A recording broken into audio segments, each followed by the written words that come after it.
13h, le journal à la présentation. Adja Fatou Sarr, Ibrahima Sadi, bonjour. Bonjour à tous. À la une de l'actualité, affaire Ndiaga Diouf, le verdict est tombé. Le maire socialiste de Mermoz-Sacré-Cœur a été reconnu coupable. Il a été condamné à 2 ans de prison, dont 6 mois ferme, une peine déjà purgée en préventive. Par conséquent, Barthélémy Diaz sort libre du tribunal. Toutefois, Barthélémy et ses 2 complices doivent payer le franc symbolique de 25 millions de francs CFA aux héritiers de Ndiaga Diouf. Le maire socialiste rejette ce verdict qui, selon lui, cherche à l'écarter de la vie politique. Un verdict qui satisfait l'avocat de la famille de la victime. Du côté du Parti socialiste, on a réagi. Abdoulaye Wilane, son porte-parole, réaffirme l'un des grands principes qui sous-tendent le PS, comme le rejet de la violence sous toutes ses formes. Le président Macky Sall attendu dans la vallée du fleuve Sénégal le mois prochain. Une tournée d'évaluation. Il s'agit également pour le chef de l'État d'échanger avec les producteurs et les populations sur les réalisations du gouvernement dans cette partie du Sénégal. Et puis Adja Fatou Sarr, sur le continent, la grève des enseignants qui perdure en Guinée en dépit d'une rencontre hier entre le président Condé et les syndicats d'enseignants.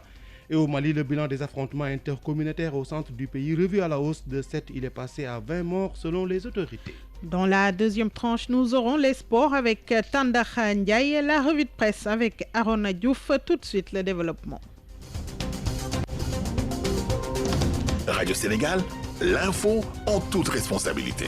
Le tribunal de grande instance de Dakar a condamné le maire socialiste de Sacré-Cœur à 2 ans de prison, dont 6 mois ferme. Et Barthélémy Diaz a été reconnu coupable des délits de coups mortels, de coups et blessures volontaires et de détention illégale d'armes sans autorisation administrative. Selon le verdict prononcé, Barthélémy Diaz doit payer solidairement avec ses complices Habib Dieng et Babacar Faye le franc symbolique de 25 millions de francs CFA aux héritiers de Ndiaga Diouf. Un verdict que conteste donc Barthélémy Diaz qui, selon lui, cherche à l'écarter de la vie politique, compte rendu Demba Diao. Le maire de la commune de Mermoz-Sacré-Cœur a fait une déclaration au domicile de son père peu après le délibéré du procès. Quand vous êtes condamné à 6 mois de prison ferme, vous êtes dans une situation où vous avez un casier judiciaire qui vous empêche d'être éligible. Je rappelle qu'aujourd'hui, Barthélémy Diaz, sur une liste départementale à Dakar, je n'ai pas besoin de vous faire un dessin. Donc, je souhaiterais dire au pouvoir actuel en place qu'ils ne peuvent pas arrêter la mer avec leurs bras. Ils peuvent rendre Bamba Fall inéligible, rendre Barthélémy Diaz inéligible et ils s'apprêtent à vouloir rendre Khalifa Sall inéligible. Ça ne changera pas aujourd'hui le souhait des Dakaroises et des Dakarois de confier Dakar à des hommes de principe et de valeur. Et je rappelle encore que ce procès a choqué plus d'un Sénégalais parce que ce procès n'est rien d'autre que la synthèse d'un vaste complot politique qui ne dit pas son nom. Barthélémy Diaz n'exclut pas d'interjeter appel de concert avec ses avocats. Je voudrais déjà dire à titre personnel que je marque toute ma désapprobation par rapport à ce verdict. Nous ne pouvons pas comprendre qu'en pénal, le parquet ait été incapable d'apporter une quelconque preuve de ma culpabilité. Je rappelle qu'il n'y a pas d'arme de crime. Je rappelle que le parquet n'a rien prouvé. Le parquet n'a fait que verser dans des suppositions et ça doit cesser. Donc je voudrais dire que nous ne sommes pas satisfaits par ce verdict. Mais nous avons le droit d'exiger que des preuves soient apportées parce que seules ces preuves peuvent justifier cette condamnation. Et je rappelle que tant que ces preuves ne seront pas apportées, nous considérons encore que le politique est en train de prendre le dessus sur le judiciaire et c'est cela qui n'est pas acceptable. Le maire socialiste de la commune de Mermoz-Sacré-Cœur décline ici ses ambitions politiques aux côtés du maire de Dakar. Que dans le court terme, nous avons pour ambition de porter à la magistrature suprême M. Khalifa Sall, pas comme candidat du Parti socialiste, mais candidat du peuple, candidat de l'espoir, candidat d'un Sénégal meilleur. Dans sa déclaration face à la presse, Barthélémy Diaz a réclamé la démission du ministre de la Justice. Voilà, c'était donc Demba Diao. A ajouté que Samba Diouf, Cheikh Makiou Sidi et Oumar Manga, poursuivis dans la même affaire, ont été condamnés à 2 ans de prison ferme pour association de malfaiteurs et rassemblement illicite. Ils ont cependant été relaxés pour le délit de détention illégale d'armes sans autorisation. Abdoulaye Diène, qui a comparu pour les mêmes chefs de poursuite, a été relaxé. Du côté de la famille de Ndiaga Diouf, nous avons notre reporter sur place, Ali Ndiaye Diouf à Pikine, au domicile de Feu Ndiaga. Ali, bonjour. Bonjour, Adja Fatou. Ali, comment ça se présente du côté de la famille de Feu Ndiaga Diouf? Voilà, Adja Fatou, bienvenue à Pikine. Vous l'avez dit, nous sommes au quartier Aïnoman 3. de Pékin. Ici, les proches de Ndiaga Diouf ont fini de faire le deuil. C'est une famille meurtrie, triste que nous avons trouvée sur place, mais sereine et très calme. Nous sommes avec le porte-parole de la famille, mais aussi oncle de Ndiaga Diouf, M. Mamadou Lamine Thiam. M. Thiam, d'abord, quel est votre commentaire après ce deuil? Nous en remercions Dieu. Notre combat a été récompensé parce que ce qui nous intéressait dans ce dossier, c'était le fait. Nous combattions pour que justice soit faite, pour que ce dossier soit vidé, afin que nous puissions faire le deuil définitif de Ndiaga Diouf et que son âme repose en paix. C'était ça notre premier combat. Le deuxième combat, nous menions le combat aussi pour que les responsabilités soient situées, pour que justice soit faite. Et maintenant, nous sommes satisfaits parce que le Ndiaga a été reconnu coupable. Et cela s'est avéré, parce que lui-même avait nié récemment les faits, mais le tribunal l'a reconnu coupable. Donc notre combat a été récompensé. Je crois que nous nous en contentons parce que c'est une décision de la justice. Alors, vous avez réclamé 150 millions. Aujourd'hui, Barthélémy doit payer 25 millions en dommages et intérêts. Est-ce que vous allez interjeter à peine? Non, cela n'est pas de notre ressort, c'est du ressort des avocats. Nous n'avions pas réclamé quel que soit cette somme. C'est nos avocats qui ont jugé nécessaire de demander cette somme. Maintenant, comme nous les avons laissés au tribunal, nous attendons qu'ils viennent pour dire ce qu'ils en pensent. Maintenant, le problème pécuniaire n'est pas de notre ressort, c'est du ressort des avocats, donc nous leur laissons cette tâche. C'est ça. Alors, nous venons donc d'entendre M. Mamadou Lamine Thiam, oncle et porte-parole de la famille. Je rappelle que la famille de Ndiaga Diouf s'en remet à Dieu. Aujourd'hui, sa maman a perdu. Et voilà, c'était Ali Ndiaye Diouf, notre reporter sur place au domicile, bien sûr, de Feu Ndiaga Diouf à Pékin. La partie civile se dit satisfaite après l'énoncé du verdict. En effet, l'avocat de la famille de Feu Ndiaga Diouf estime avoir obtenu gain de cause car le plus important était à ses yeux que Barthélémy Diaz soit reconnu coupable de la mort de Ndiaga Diouf. Donc, maître Pape Mornian écarte toute idée d'appel de la peine et reste néanmoins à l'écoute de la famille du défunt pour un éventuel recours concernant cette fois le volet civil. Il réagit au téléphone de Khali Amadou Narfal. Je suis satisfait du moment qu'on a reconnu que c'est lui le coupable. C'est tout ce que je cherchais. Au-delà même de la condamnation civile, je suis satisfait parce qu'il a été reconnu coupable. Est-ce que ce n'est pas une peine trop légère, 2 mois, dont 6 mois ferme? C'est une décision du tribunal. Maintenant, comme je vous ai dit, moi, ce qui me satisfait, c'est la condamnation, qu'il soit reconnu coupable au moins. Et ça, je suis entièrement satisfait de ça. Maintenant, par rapport à la peine qui lui a été condamnée, ça, bon, je ne peux pas y revenir parce que c'est une peine que le juge a estimée valable. Donc moi, en ce qui me concerne, je ne pourrai pas me prononcer sur la peine en tant que telle, mais ce qui la portée de la peine, c'est-à-dire le fait qu'il soit déclaré coupable, que c'est lui, en fait, l'auteur de la mort de Ndiaga Diouf, ça me satisfait amplement. Est-ce que vous allez faire appel du jugement? J'en ai pas encore discuté avec la famille. On va se concerter pour voir maintenant la position. Il se peut qu'il décide de faire appel ou de le laisser tomber. Ça dépend aussi de la position de l'autre partie, parce que j'estime que moi, en tant que partie civile, l'appel que je ferai ne porterai que sur les intérêts civils. Je ne peux pas, en fait, en tant que civil, revenir sur l'appel. C'était maître Pape Mornian, avocat de la famille de Feu Ndiaga Diouf. Le Parti socialiste, très réservé, voire sans état d'âme, après la peine qui équivaut à une relaxe pour Barthélémy Diaz. Et son porte-parole a rappelé les grands principes que défend son parti comme le rejet de la violence politique sous toutes ses formes. Abdoulaye Wilane a dit aussi ne pas souhaiter commenter une décision de justice, d'autant qu'elle est susceptible d'appel de part et d'autre. Il est toujours au téléphone de Khali Amadou Narfal. Nous accueillons cette information avec sérénité, avec calme, avec un sens élevé des responsabilités. Je rappelle que les convictions ne sont pas chez nous des variables interchangeables ou qui changent au gré des situations et des positions. Il ne nous appartient pas de prendre la parole pour commenter une décision de justice.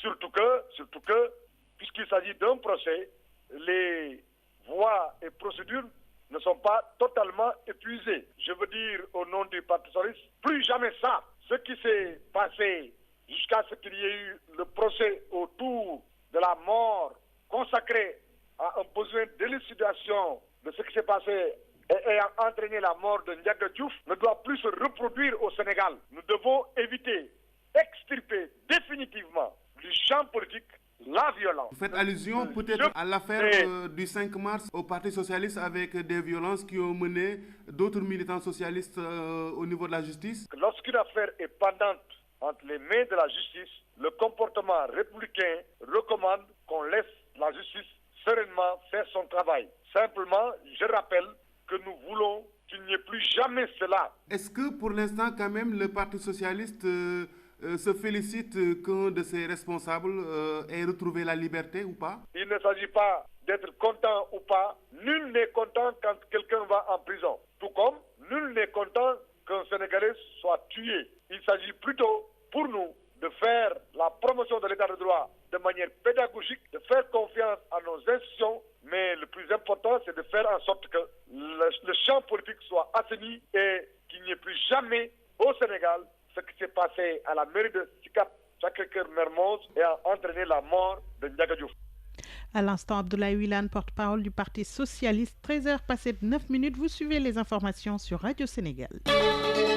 La bonne info, c'est Radio Sénégal. Le chef de l'État en visite dans la vallée du fleuve Sénégal au mois de mars prochain. Un déplacement dans le nord du pays pour échanger avec les producteurs sur les réalisations et les solutions durables pour un développement harmonieux de l'agrobusiness et des exploitations agricoles familiales. En Conseil des ministres hier, le chef de l'État a demandé au gouvernement de lui présenter dans les meilleurs délais l'évaluation du programme national d'autosuffisance en riz. Le PNAR, initié il y a quelques années, se fixe comme objectif d'atteindre en 2017, cette année donc, une production de 1,6 million de tonnes de riz paddy. Après Louga, c'est au tour des éleveurs de la région de Kolda de se doter du livret de l'éleveur. Il s'agit d'un document qui confère à son détenteur des prérogatives et l'oblige à respecter la réglementation en vigueur. Le livret permet d'identifier son propriétaire, d'assurer la traçabilité de tous les actes sanitaires et prophylactiques, mais aussi sécuritaires. C'est pourquoi les éleveurs de Kolda ont commencé à adhérer massivement à ce document à Bassani.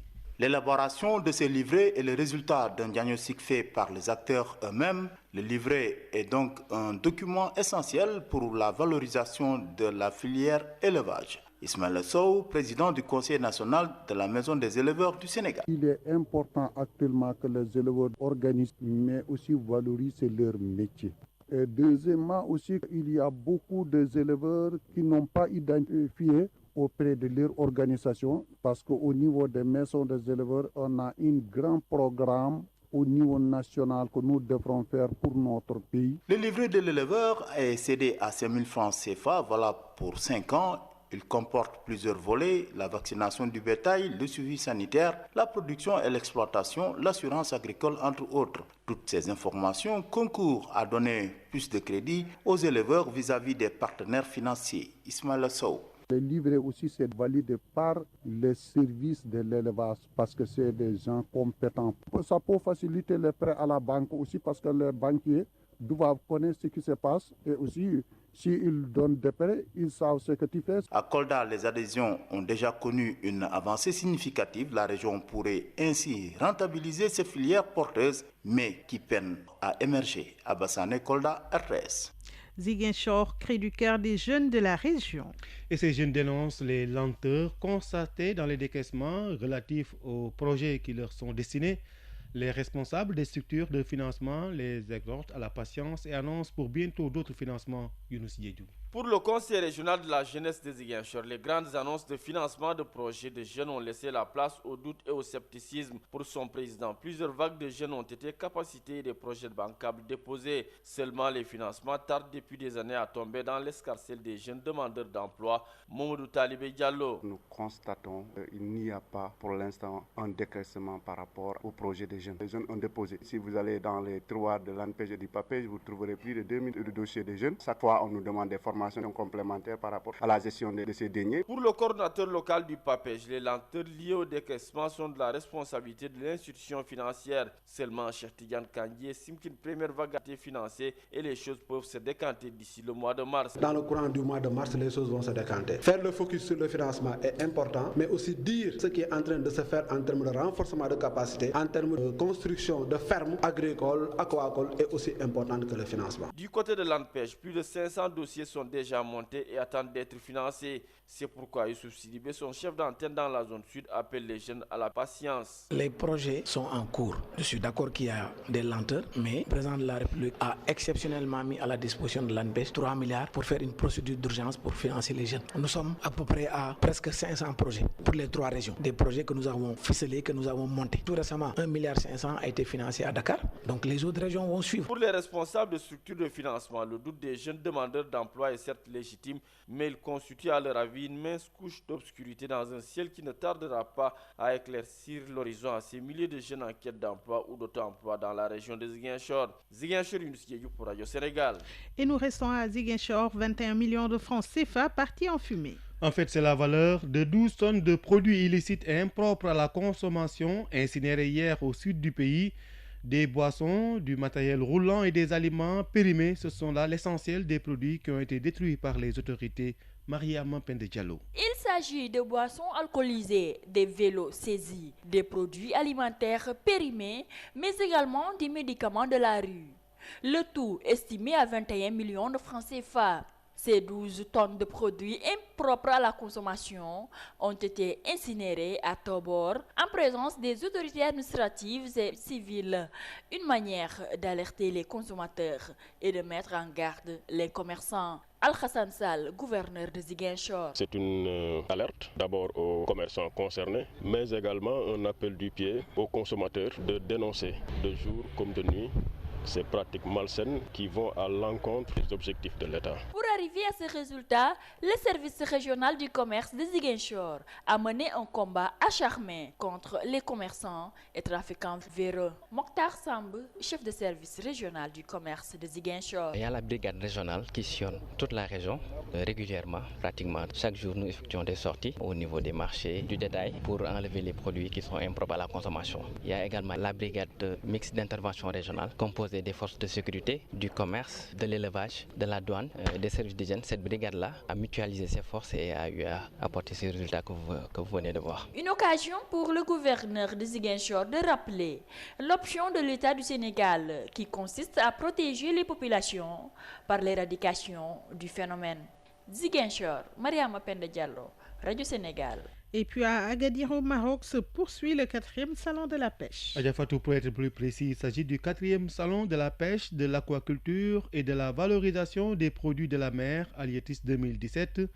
Et là-bas, le Conseil sénégalais des chargeurs a accompagné le gouvernement et les opérateurs économiques. Envoyé spécial à Agadir, Khadifal Koulibaly. Qui dit pêche et même aquaculture, ainsi que valorisation des produits de la mer, dit import-export. C'est là qu'intervient le COSEC. Le Conseil sénégalais des chargeurs encadre et accompagne l'État, les acteurs économiques et les organisations professionnelles, entre autres. Sous ce double rapport, le COSEC est présent au salon Alietis de Agadir. Le chef du département assistance aux chargeurs au COSEC, Mme Aïssa Ndiaye. Le secteur de la pêche, qui est notre démembrement d'origine, parce que nous sommes une institution qui a pour tutelle le ministère de la Pêche et de l'économie maritime.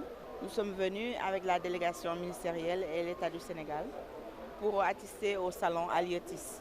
Alors, le reste des missions du COSEC, c'est une mission technique d'assistance, c'est une mission d'encadrement et d'appui, logistique, financier, plus ou moins, et dans le cadre également de l'accompagnement global des entreprises qui sont dans la chaîne de valeur logistique et de transport. Nous sommes également pour l'accompagnement multiforme du ministère, mais aussi pour l'accompagnement de la DTP à travers les opérateurs économiques. C'est ainsi que le COSEC facilite le dédouanement des marchandises, aide à la maîtrise des taux de fret et à l'élaboration de contrats de vente internationaux. Khadifal Koulibaly, Agadir, Maroc, pour Radio Sénégal. Le monde bouge et vous devez le savoir. C'est pourquoi Radio Sénégal vous tient informé des faits, gestes et paroles qui impactent la marche du monde. C'est géo, c'est politique et c'est international. Et nous démarrons l'actualité internationale par la Guinée. Le système éducatif est toujours paralysé par une grève des enseignants. Toutes les écoles ont été fermées. Hier, le président Alpha Condé a reçu les syndicalistes des professionnels de l'enseignement pour des négociations de sortie de crise. Il faut dire que depuis le 6 février, l'intersyndicale de l'éducation a déclenché un mouvement de grève illimité et très largement suivi dans toute la Guinée. Affrontement intercommunautaire dans le centre du Mali, le bilan revu à la hausse. De 7, il est passé à 20 morts selon un nouveau bilan annoncé par le ministère de la Sécurité. Les violences qui ont éclaté la semaine dernière dans le centre du Mali ont opposé des membres de la minorité Peul à des Bambara, principale ethnie du pays.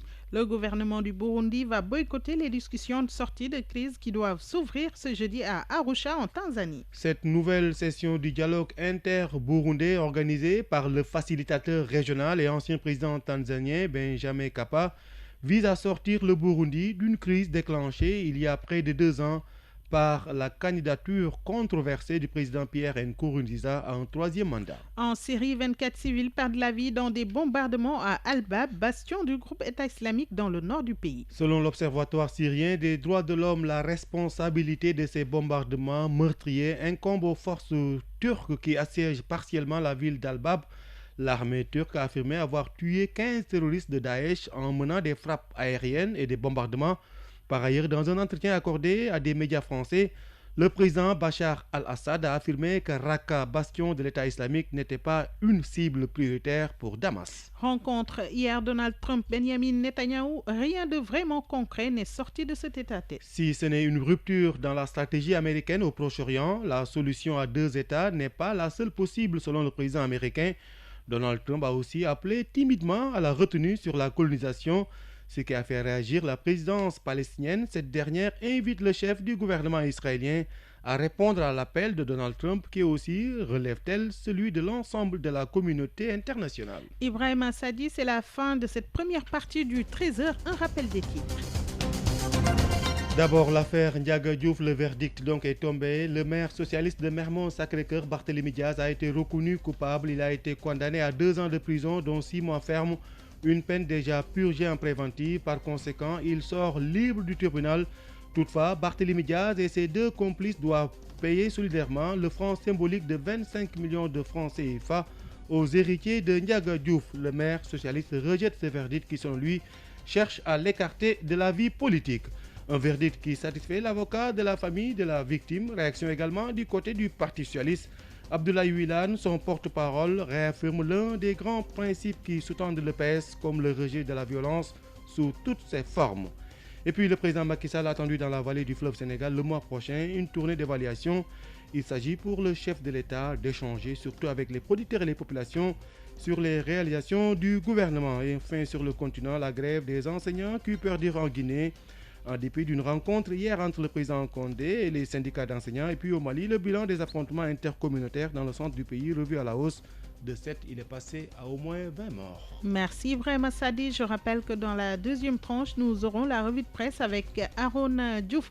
Mais avant, l'actualité sportive, c'est dans un instant. Radio Sénégal, les sports. Tandakha Ndiaye nous présente en direct la page des sports. Bonjour. Bonjour à tous. Du football en ouverture avec les 16e de finale de l'Europa League. Débute ce soir. Oui, tout à fait, avec une autre grande soirée de football avec les Russes et les Turcs qui vont lancer des hostilités. Et pour ne pas dire que Fenerbahçe, le club de Moussa Sow qui défie l'équipe de Krasnodar, c'est l'équipe du capitaine des étalons du Burkina Faso, Charles Caboret. Et puis le Shakhtar Donetsk qui se rend chez Celta Vigo, le Borussia Mönchengladbach qui accueille Fiorentina, le choc des 2 frères Pogba. C'est à Manchester où United reçoit l'équipe de Saint-Etienne, Apol Nicosie qui se rend chez Athletic Bilbao ou encore Anderlecht, le club belge qui va en découdre avec le Zénith Saint-Pétersbourg. Et hier 2 matchs ont été joués pour le compte des 8e de finale aller de la Ligue des Champions en Europe. Les favoris logiques ont gagné. Le Real Madrid, dans ses propres installations, a pratiquement dominé l'équipe de Naples Naples 3-1. De son côté, le Bayern Munich n'a fait qu'une bouchée d'Arsenal 5-1.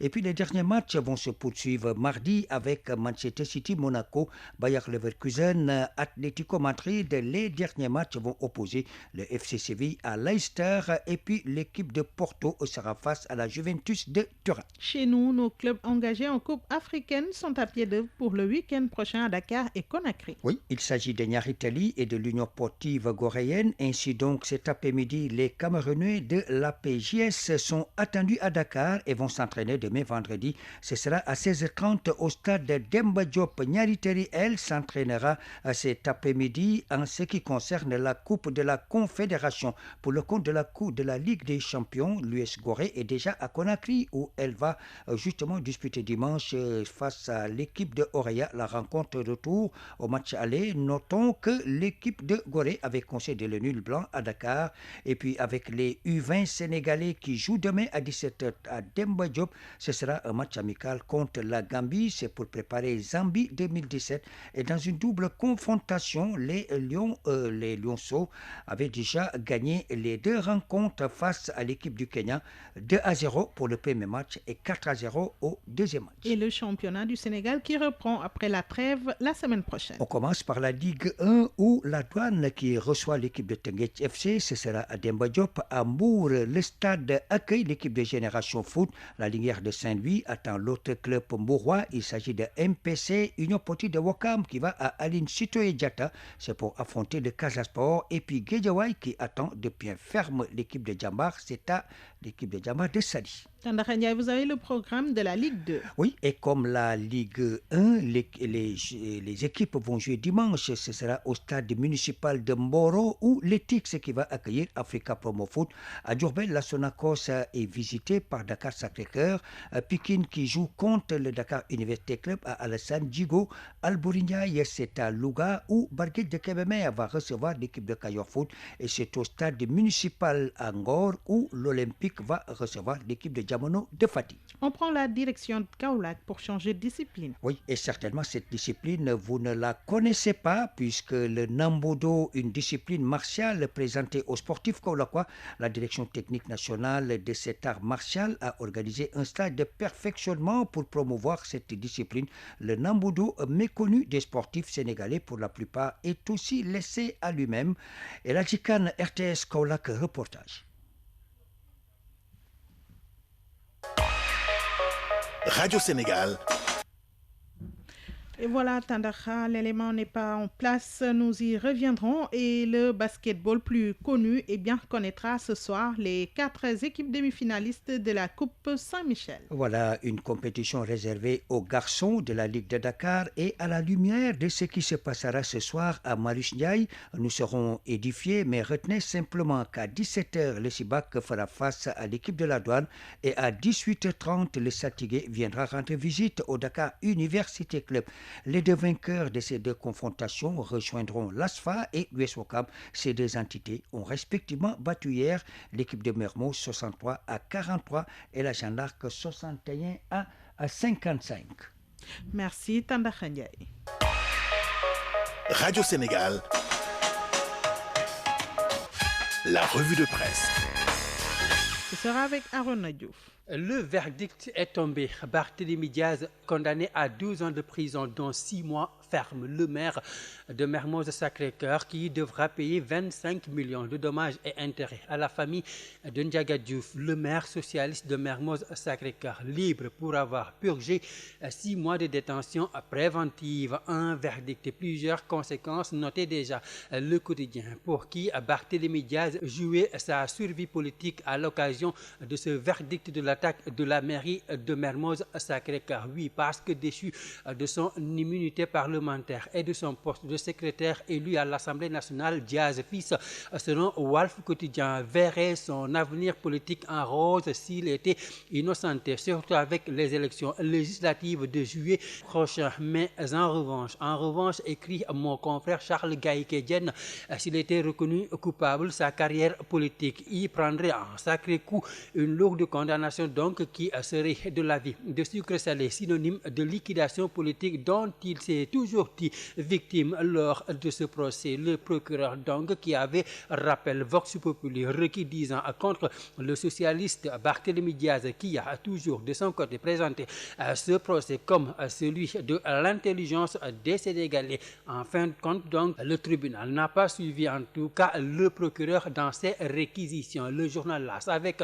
ce délibéré dans l'affaire Ndiaga Diouf qui s'était intéressé à l'avenir politique lui aussi du socialiste. Mon confrère donc pour qui son sort restait lié à son avenir politique mais également à l'avenir politique du maire de Dakar, Khalifa Sall, potentiel candidat à la prochaine présidentielle. Ainsi, Khalifa Sall, dos au mur, renchérissait l'analyste de la tribune. Ainsi, ce qui est sûr, estime Ben Makhtar Diop, l'auteur de l'article Barthélémy Diaz derrière les barreaux. Ça devait être une nouvelle donne politique, surtout pour le maire de la capitale, parce que Khalifa Sall n'aurait plus le droit de se dérober, lui qui est désormais tenu de sortir le grand jeu. Et c'est aujourd'hui que les choses commencent, quelle que soit l'issue du procès, indique le journal des médias. Khalifa Sall donc devant ses responsabilités. Aby Ndour aussi, la chanteuse et membre du Parti socialiste qui se désole dans les colonnes de Rewmi Quotidien de cette situation au PS, situation de crise qui n'augure pas des lendemains meilleurs, explique la chanteuse qui précise dans les colonnes de enquête qu'elle n'est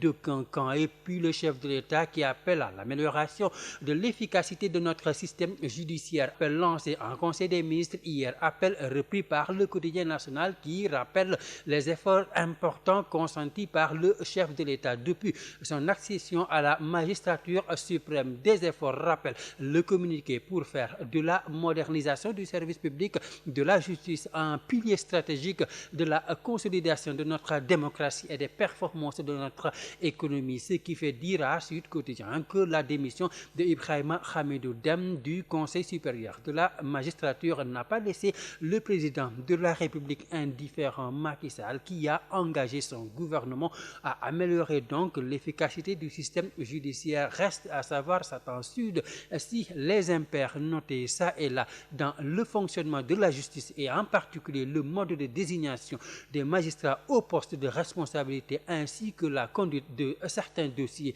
seront pris en compte. C'était là la revue de presse de Aaron Diouf qui met d'ailleurs un terme à ce 13h. Merci à l'équipe technique, Masek Gassama, Amadou Ndiaye, CDM Seydina Sow, réalisation Khali Amadou Narfal, Moma Khadafi, présentation Ibrahim Sadi Adjafatou Sarr. Merci de l'aimable écoute. Continuez à suivre nos programmes sur nos différentes antennes. Excellent après-midi à toutes et à tous. La bonne info, c'est Radio Sénégal.